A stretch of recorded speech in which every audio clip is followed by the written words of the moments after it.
Hello, hello!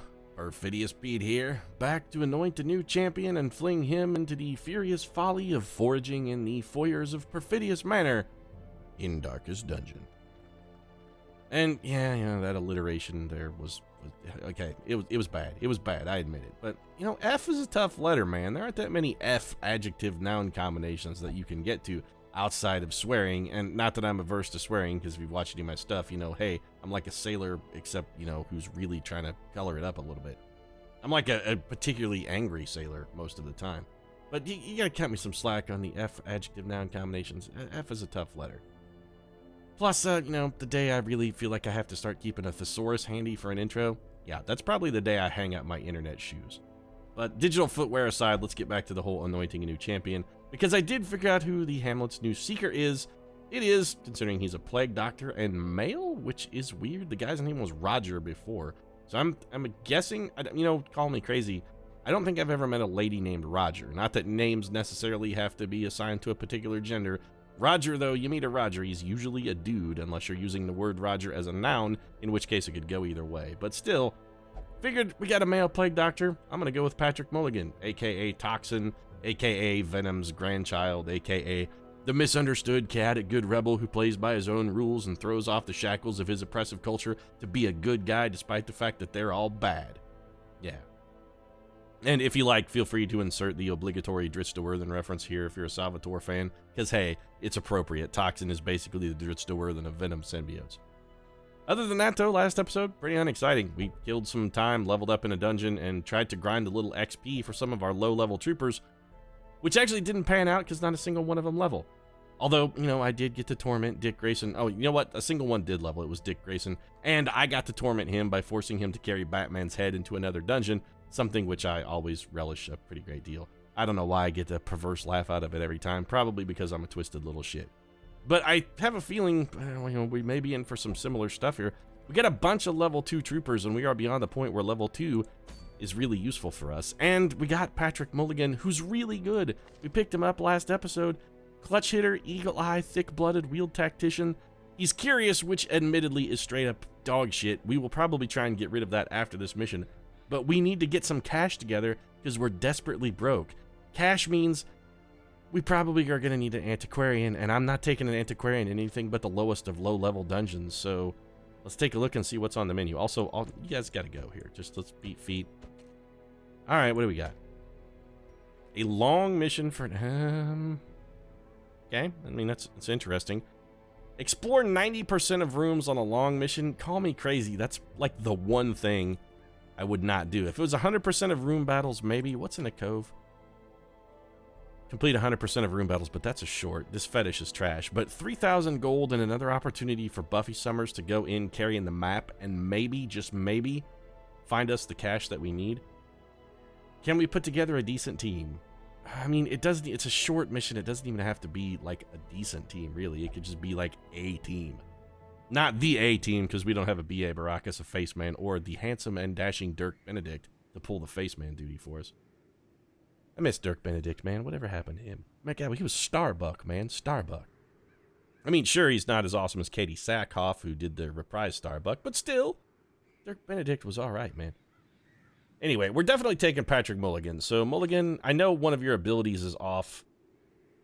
We could buy you Blinding Gas, but I think we'll hold off until after this mission is over. Let's give you an inaugural run and see how you do. You're going to pull the 3rd slot. Helena Bertinelli is going to once again be holding it down sort of as our ghetto healer. And hey, one advantage of doing this, we don't really have to reassess our trinkets at all, do we? Buffy. Do I want an antiquarian in the 2nd slot?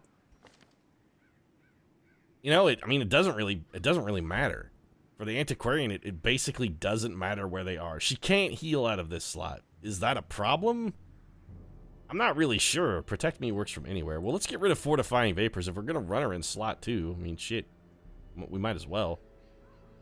Invigorating Vapors. Sure, let's just get down. Why not? I mean, you're basically just here to fill us Buffy Summers with a little shred of your ennui and to eat extra food because of your tapeworm. Who else do we want to take onto this? I mean, we need a frontline puncher. This is a short mission. Mission? It's a mission. Even on a short, needing only 2 EXP, Betsy Braddock would level. Yeah, all right. Let's do it. Let's take Psylocke. It's time Psylocke sort of got upgraded to the big leagues anyway. She's got rank 3 weapons and armor. When did I do that? Rank 3 skills as well. Okay, well, I mean, Betsy Braddock is real good. She'll be a strong asset on a higher level mission. Let's just get this out of the way. Do you need trinkets, Betsy? Betsy does need trinkets. I don't want to unequip all trinkets. Let's just give you these. I mean, this is easy. Let's just do that. Now, our Plague Doctor also needs trinkets. Can we sort these by character class restriction? These don't have to be the greatest trinkets in the world, just good enough. Bonus accuracy, bonus blight, bonus, I mean, that, yeah, sure, seems good. And sure, plus 40%. You know what? I don't want the extra stress damage. I'd actually like to take Mulligan on maybe back-to-back missions, if possible. A Plague Doctor is a class I would take in a higher level dungeon than they're up for. I would let a Plague Doctor punch above their weight, because you know what? They punch above their damn weight. I don't care if he's 5 pounds under the weight limit. I'll let him 5 above his weight class. Don't tell me what the recommended strategy is here, Mr. Rig Announcer Guy, just because you've got a deep, booming voice and have "let's get ready to rumble" sort of trademark, just because you got that. You don't get to tell me how to fight a fight, man. Also, I'm way over preparing. I'm going to take 1 key. This is probably good, except for torches, which we are going to need. But you know what? Let's take 8 torches. We're really trying to scrimp and save on the cash here. This is the Cove. We're going to have some fights. The fights are going to be tough-ish. Tough-ish for a rank 1 mission, but I think we're going to be okay. 8 torches, probably enough. We're really mostly worried about stress, and there are a lot of stress-causing enemies in this particular brand of dungeon. The Cove has those pelagic shaman who throw stress attacks at you. It's really irritating. Alright, well, we're going to have to go basically everywhere. We did start with a scout, and Buffy is carrying the Ancestors map, which gives her bonus stress damage. I really don't give a single shit about Buffy's stress levels. We'll fire her immediately if we need to. Very funny, Darkest Dungeon. Very funny. Yeah, I'm just going to walk on by. I learned my lesson about the Antiquarian, man. I am not fighting the Shambler with the fucking Antiquarian on a team again. I'm just not going to do it. You're going to have to get over that particular wish, Buffy, because that shit ain't gonna happen, girl. Ain't gonna happen. Just like the relationship between you and Angel, it's doomed, Buffy. It doesn't matter what you do, that relationship is not going to succeed. Alright, Buffy, let's have you get down. Get down! That moves you. Okay, well, moving you is very bad, but fortunately Patrick Mulligan can still hit the front slot with some blight, which is fine. This AoE damage, though, is absolutely not fine. We do not have a dedicated healer. We cannot withstand any kind of extraneous damage here. So that guy's got to die first. AoE damage is a problem, which this guy also does. So the Brigand Bloodletter, equally a problem. Fortunately, he chose to go for a point-blank shot and then fucking whiffed like Shaq tossing a free throw. Sorry, Shaq. I hate to fire shots, buddy, but, I mean, we all know it's true. You are not good at shooting free throws. We could stack some... Let's stack some more blight on this guy. Well, he resisted because Buffy is a big shit biscuit. That's okay, though, because our Plague Doctor's still holding it down, and this guy bleeding for 10 damage per round for 5 rounds. He has fatal damage on him right now. That guy also maybe fatal. 3. Yep, he's dead. 2. This is interesting, because really the smart move here would be to blind fire and hope we hit the front. Actually, never mind. We could just straight up shoot this punk, because he's wide. I'm not trying to body shame you, Brigand Bloodletter. Don't, I mean, you be you, boo. If you want to, you know, if wide is what makes you happy, as long as you're healthy, you be as wide as you want, champ. I'm not trying to judge you. But what I am going to say is, you know, the wideness does certainly make you a little bit easier to take a poke at. I mean, Buffy Summers ain't hitting just anybody with a kukri. She ain't a great shot. If she's catching a piece of you, it's because there's a lot, you know, it's tough to miss a target that wide. Buffy could have trouble hitting the broadside of a barn, but lucky you're broader than the barn is. An Eldritch Altar, I don't remember what goes... You know what, I'm just going to touch it. That altar was purely decorative. Well, I'm glad we came. Another room battle, fantastic. I mean, there's no way there's not a room battle in one of these 3 hallways, so we're going to have to explore the full extent of the dungeon, which I'm supremely stoked about. Eerie Coral is bandages, isn't it? Why can I never remember what Eerie Coral is? Is it anti-venom? No. What the hell goes on Eerie Coral? Oh, fuck it. I'll throw every goddamn thing in the world at it. It's medicinal herbs. And okay, fine, yeah. What did we get for that? Buffy is no longer winded. That was definitively not worth it. Buffy got down to 0 stress and then immediately picked up 2 for walking through the dungeon. Brilliant. Mission's going fantastic. We're rolling in loot too, by the way. This 100 gold, man. We're gonna have no problems paying the bills, keeping the lights on after this. Okay, I lied. We're actually gonna have decided problems paying the fucking bills. If anybody could help us out with that, I'd greatly appreciate it. So we're gonna throw Betsy Braddock under the bus here. Really wish you hadn't dodged into the stress attack. Fantastic. Well, the dodge is the reason we went for the protection here. Every single person is swinging at Buffy, and look at Psylocke up there. She's like, nope, nope, nope, nope, still no, man. Just fucking denied, yo. You want to come at me, Psylocke? You gotta try harder than that. I'll dodge all of your shit. I'm a psychic assassin and a murderous killing warrior. I can't be stopped. What else can't be stopped is the fact that those guys are dead because Patrick Mulligan just murdered all of them. And you can take your stress attack and go straight to hell. You two are both dead now. Fatal damage for the two of yous. That's right. How do you like that fatal damage? How do you like sitting back there with the sword of Damocles dangling over your head by a thread? Uh-huh. Probably not too fun, is it? Also, Patrick Mulligan's going to be fantastic against this guy who has like 8 trillion protection, because his blight is going to go right through that like a hot knife through butter. Little blind fire. Actually, we could have just straight up sniper shot that guy, I guess, couldn't we? Another dodge. Man, Braddock, you're fucking all crazied up here with the insane dodge action. I love it.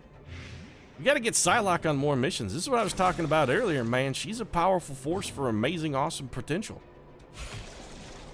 That's also going to be the subtitle of the Psylocke movie when it comes out. And come on, let's face it, you know the Psylocke movie is going to happen. I mean, it's coming out. Yeah, hook this heirloom chest, Buffy. Oh no, Buffy wandered into a trap. What a shame. If you've ever seen an episode of Buffy, you know that wandering into a trap was sort of Buffy's MO. She did that a lot. For somebody who's supposed to be a massive vampire slayer, she is pretty easily duped. Be like, oh, we wore the same dress to prom. It's a trap! And see, you should have been onto that, Buffy. Your keen fashion sense sort of alerted you that the fashion, the guy at the store was a vampire in disguise, selling you the same dress as Willow on purpose so that you both would show up wearing the same outfit. You'd be embarrassed, and you'd have to fight a spell duel to the death to see which one of you actually got the right to wear that particular outfit to the fall formal. Should have known better, Buffy. Should have seen it coming. Oh, Patrick Mulligan, I hate that you have Curious, but I'm glad that all you found was a map.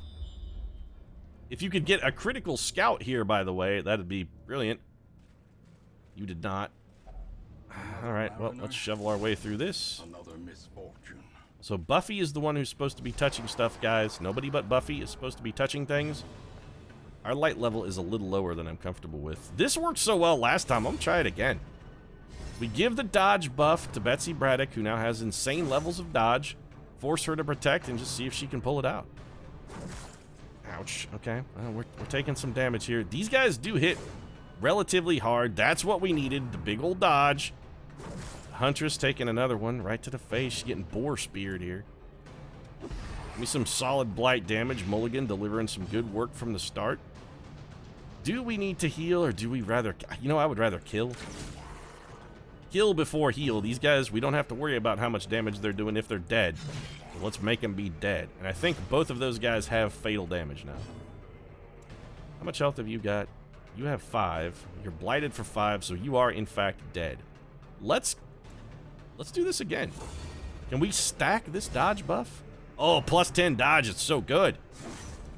As Betsy takes one straight to the face, Psylocke, so the plus 10 dodge didn't really help us out a whole lot there. We're there. Okay, well, confidence can surge all day long. That's fine. We're going to continue our dodge pattern, and we will stack heals on Betsy Braddock as much as we can. Bertinelli is forcing us to give up a little damage by making us do that. But that's okay, because Psylocke just straight up cut a dude in half. Keep up the blight. You're doing a good job, Mulligan. I'm proud of you. Man, I really have come full circle on Plague Doctors. I used to think they were like the worst class in Darkest Dungeon, but since the release build, I seriously do think they may be the 2nd to 3rd best class. I still think lepers are overall probably the best class, because Like Billy Bean and Moneyball, lepers really are 5-tool guys. They've got mad damage, they can heal, they can manage their own stress, they're tough, and they're resistant to afflictions and have fantastic camping skills. I mean, they really can sort of do it all. The leper he's your all-around guy. Yeah, Blazing Star, blah, blah, blah. Can we go finish up these room battles here, Mr. Narrator? I mean, you're gonna give me 2 hallway battles on the way to my... You and your goddamn tapeworm here, Buffy. Yeah, only digested fish inside. Oh, Buffy is upset. Well, if you're that hungry, Buffy, why don't you just eat the digested fish? It could be like that coffee that comes out of, or that coffee they make from beans they scavenge from, like, feline scat. Why not make cat poop coffee out of it? I mean, what's the deal? If you're that hungry, a little pre-digested fish. I mean, hell, if anything, the pre-digestion should be saving you trouble, Buffy. Don't be stunned. It'll work, Venom. It'll work. Yeah, now you're gonna get your guts stabbed out, and there's gonna be nothing I can do about it. Also, we're gonna miss your damage, which means we're gonna take a bunch of stress. Never mind. The Huntress was there to pick up your slack, buddy, and you better be damn glad she was. Meanwhile, Betsy Braddock continues her campaign of rage. More shots at... Alright, well, Patrick Mulligan dodged the brine, which is good. Little salty gouge. Alright, well, yeah, okay. I'm a little salty about that gouge, I'm not gonna lie. The bleed is unfortunate. We can fix that bleed. Hey, Buffy, you wanna keep getting down? Not get down. Protect me, Buffy. Why are you asking another lady to protect you, by the way, Buffy? I mean, you're the vampire slayer. Aren't you the one who's supposed to be protecting the rest of the populace? Why is it that you're back here demanding that someone keep you under wraps? Big ol' heal from Mulligan as well as a cure for that bleed. 6 damage and a bleed for our fishy friend. Here comes the brine attack again. Alright. Mulligan resisted whatever that is. I think that might be a push. Jeez, could you guys leave? I mean, clearly the AI in the dungeon knows who the real threat is to be like, dude, we gotta take out that plague doctor, yo. Homeboy's wrecking us. 4 damage from Braddock. That puts the snail basically on death's door. We need just a tiny iota here of damage. Let's get a little heal out of Bertinelli. That should be enough to keep us going. Buffy can do exactly 1 damage, which was exactly what we needed, and that guy will die from a bleed. Or a knife. It's fine. Bleeding, knives. I mean, knives cause bleeding. That's sort of their thing. Poke a man with a sharpened stick, he will cough it up. And now Mulligan's gonna investigate the dead fish. You wonder how what works. It's a fucking dead fish.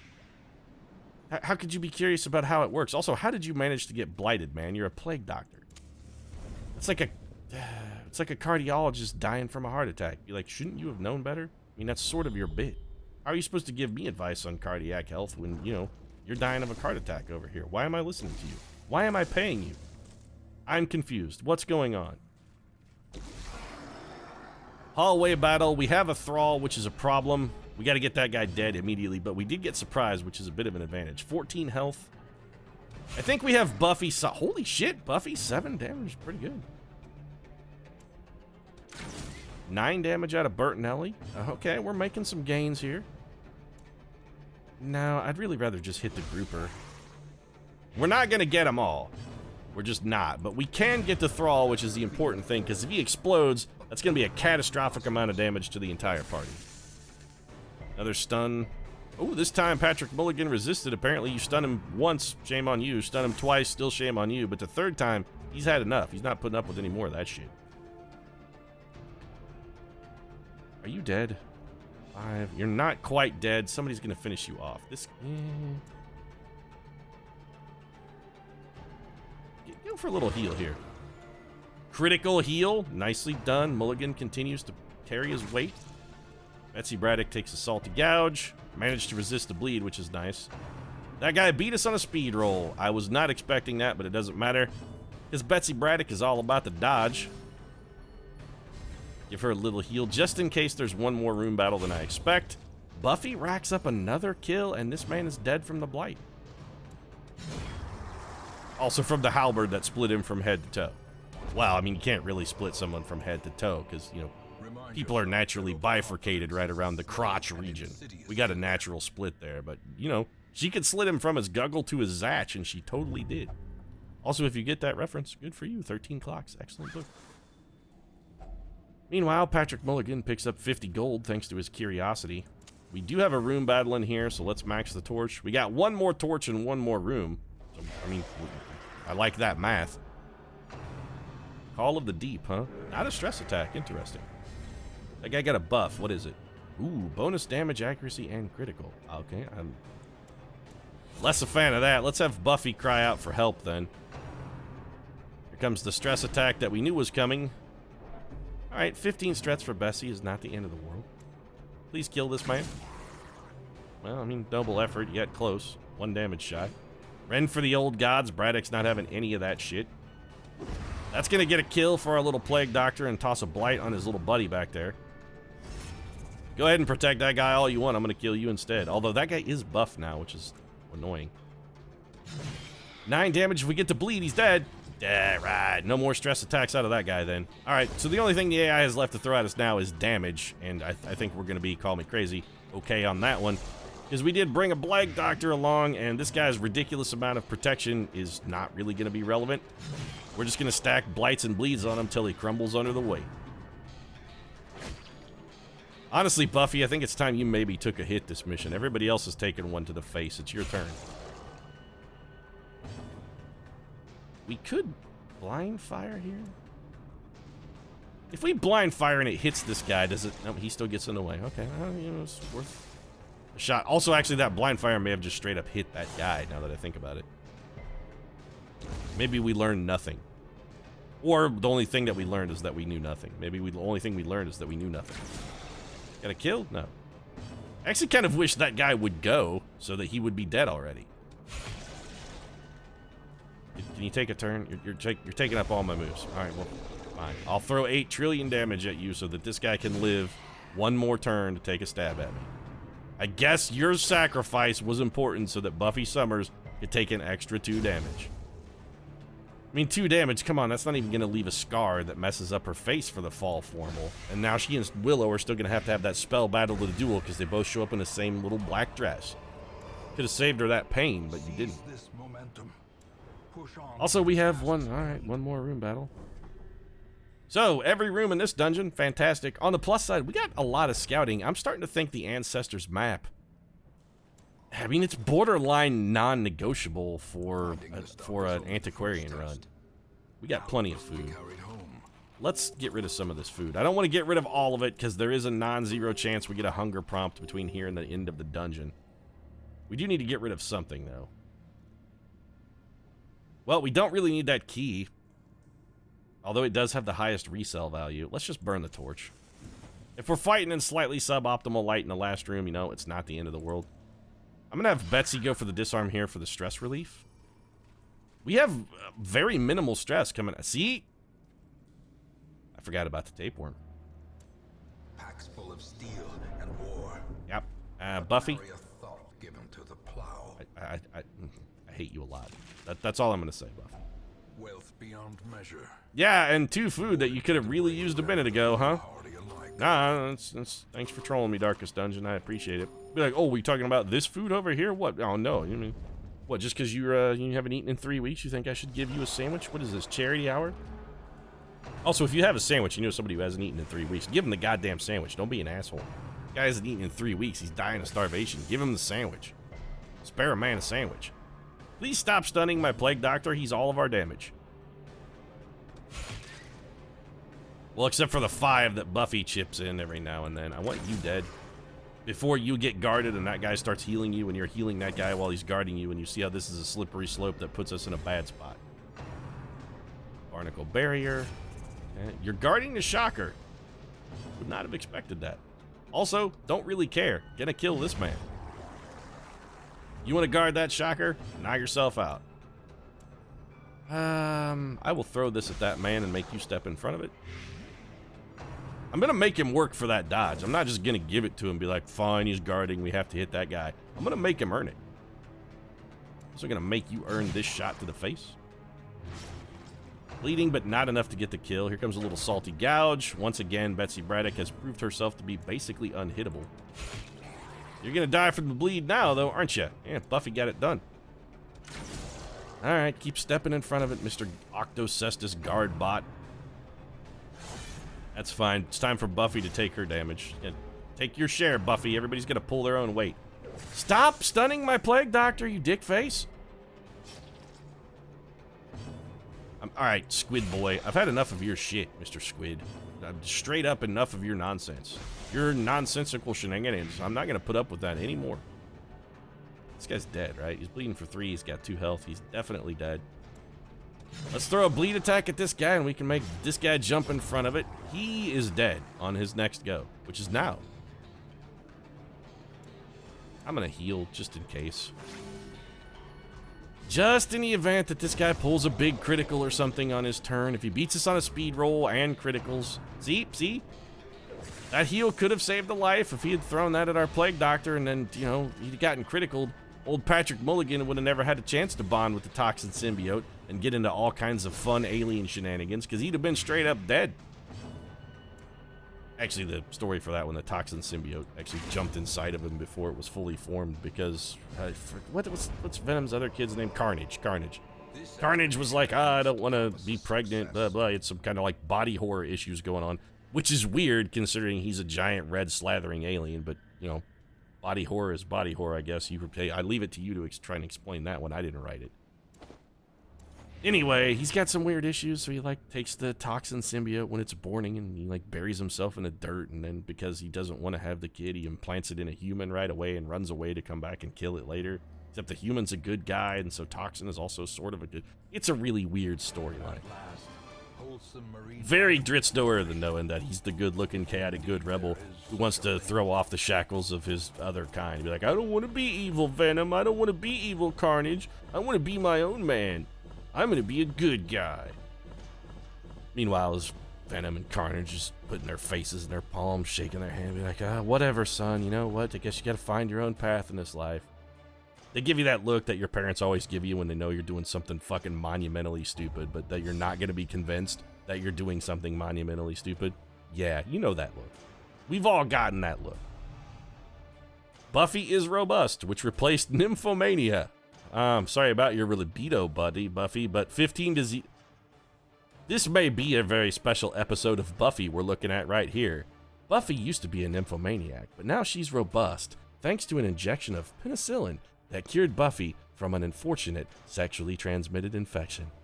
Tonight on Buffy, let's talk about chlamydia. What did Patrick Mulligan get?